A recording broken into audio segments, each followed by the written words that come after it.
आज मु आपनक सहित शेयर करबे को जाउची एक नॉनवेज रेसिपी। नॉनवेज रेसिपी शुणिला मात्र के नाटा समस्त पाटर लाड़ बाहरी आसे। कौन मु ठीक कहली ना? से चिकेन हो कि माछ बा मटन जहाँ भी हो नॉनवेज रेसिपी शुणिला मात्र समस्त पाटर लाड़ बाहर। आज मु शेयर करी चिकेन आलू कषा जहाँ को आम प्रस्तुत करवा पूरा सिंपल वे रे, जहाँ को बनैबा अति सहज उपाय आ खाइबा पाए एकदम रहिबो पूरा टेस्टी।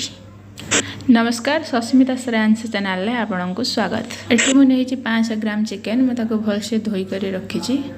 से गोटे चामच पकेबा हल्दी गुंड, गोटे चामच लुण पकेबा, 2 ରୁ 3 चामच सोरिष तेल देबा। आपन चाहिए से लेंबू भी ऐड करि परिबे। मो पाखरे जेहेतु लेंबू नहीं से पके नहीं, आपन चाहिए लेंबू ऐड करी ताकू भलसे गोळई ताकू मैरिनेट करी रखिबे। प्राय आधा घंटे रखिबे। देखंतु मैं एठी ऐड कर देछि, तेल भी पके देछि, ताकू भलसे गोळई दबा। गोळई देके ताकू आधा घंटे पई घोड़ई की रखी दबा। एमती भाबे घोड़ेबे, गोळई के ताकू आधा घंटे पई छाड़ देबे। देखि पारुथबे मैं एठारे चिकन टी को भलसे गोळई देछि। एबे ताकू आधा घंटे पई छाड़ दे। एठी मु चिकेन बनैबा पई नेछि 3टी मीडियम साइज रो प्याज, 2टी रसुण, गोटे medium size tomato, medium size रे 4-5टी आलू नेछि, गोटा धनिया, जीरा, एठी नेछि तेजपत्र। आलू को मु एठी भलसे धोई के बड़ साइज रे काटी नेछि। एबे कड़ाईटी बसैबा। कड़ाई गरम होला परे सेथिरे 2 ରୁ 3 चामच पकेबा सोरष तेल गरम होला परे देखंतु मु जो आलू काटी के रखथिले ताकू भाजीबा। बेसी भाजीबानी, हल्का भाजीबा, हल्का गोल्डन फ्राई होबा पर्यंत भाजीबा। जेहेतु आमे चिकेन ले ताकू पकाइबा, बेसी सिजाइबानी। सेतरे आमे ऐड करबा 1/2 चामच हळदी गुंड, 1/2 चामच लूण, ताकू भलसे गोळई दबा। गोळई देकी ताकू 1-2 मिनिट पई गोटे ढंकण रे घोड़ई दबा। देखंतु मैं गोटे ढंकण रे कवर कर नेछि। एबे ढंकण टी काढिबा। 1-2 मिनिट होला पर ढंकण टी काढिबे। देखंतु आ टिके भलसे हवा पर्यंत टिके भाजीबे। मु जो मसला नहीं थिली देखंतु सेठी रसुण रे मु चोपा छोड़े देछि। अदा को छोटे छोटे पीस रे काटी नेछि। आमे सब को मिसे के गोटे मिक्स जार पके के भलो पेस्ट तैयारी करी। आमे जो मीडियम साइज रे 3टी प्याज नेथिला सब प्याज को पकेबेनी, मात्र गोटे प्याज पके के जार रे ग्राइंडिंग करिवे। देखंतु एठी हमर आलू पूरा रेडी हो जाइछि। एबे ताको गोटे जगह को काढी नबा। बेसी भाजीबेनी, ठीक एमती गोल्डन फ्राई हेबा पर्यंत भाजीबे। एबे ताको हम गोटे जगह को काढी नबा। एठी हमर पेस्ट रेडी हो जाइछि। मो टमाटो को काटी नेछि। प्याज जो 2टी मीडियम साइज प्याज थिला ताको भी मु छोटे छोटे पीस करके काटी नेछि। रेसिपीटी भल लगिले शेयर एंड सब्सक्राइब करबा को मोर आपन को अनुरोध रहिला।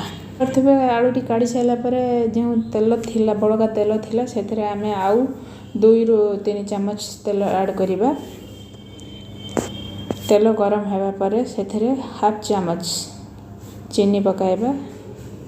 चीनी मेल्ट होई ऊपर को उठिला परे रेड कलर होई ऊपर को उठिला परे सेथरे आमे पकाइबा 2टी तेजपत्र। देखि पारथबे चीनी एठी मेल्ट होई ऊपर को उठिबा स्टार्ट कलानी। एबे हम ऐड करबा 2टी तेजपत्र, काटी रखिथिबा प्याज। देखंतु प्याज गोल्डन फ्राई हेबा पर्यंत भाजीबा। सेतर सब तक प्याज ऐड करि दबा। देखंतु ताको भलसे गोळई दबा। ताको टे भलसे गोळई दबा। पाखा पाखी 3 ରୁ 4 मिनिट पर्यंत भलसे ताको गोळाइबा। देखि पारथबे एठी हमर प्याजटी होई गलानी। एबे हम सेथरे ऐड करबा काटी रखिथिबा टमाटो। तो भलसे टिके गोळाई दबा। देखि पारथबे गोळाई साला परे सेथरे जे पेस्ट हमें तैयारी करी रखिथिले से पेस्ट को एबे दे दबा। पेस्ट को देखि टे गोळाई दबा।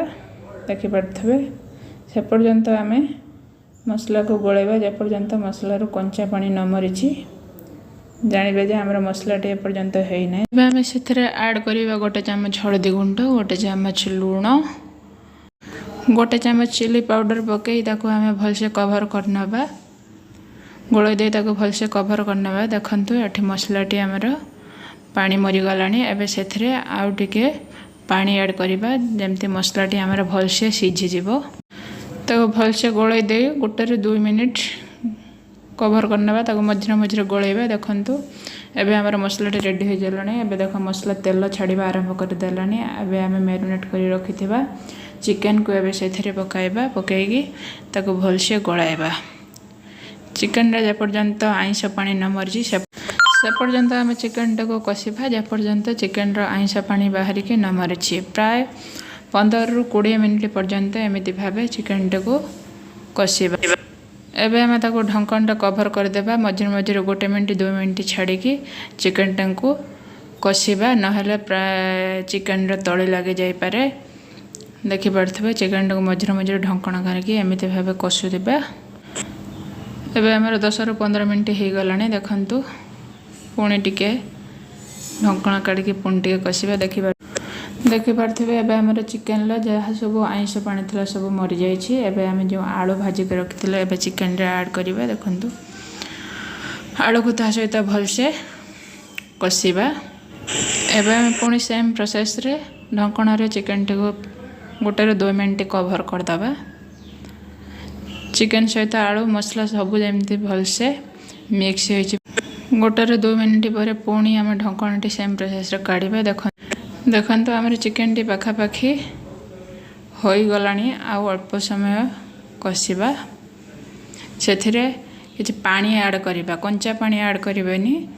पानी जे पानी आपण गरम करी रखिथे से गरम पानी ऐड करिवे। देखंतु चिकन टी भलसे फुटी जिबा परे पानी रे टिके मरि जिबा परे अब हमर रेडी हे जिवो चिकन आलू कषा। देखि पड़थबे चिकन टी हमर रेडी हे गलानी। एबे हमर मु सेथरे ऐड करछि गरम मसला। पानी जस्ट हल्का मरिबा परे देखि पड़थबे पानी मरिबा परे लास्ट रे ऐड करिबा गरम मसला। देखंतु हमर एबे चिकन आलू कषा रेडी हो जाईछि।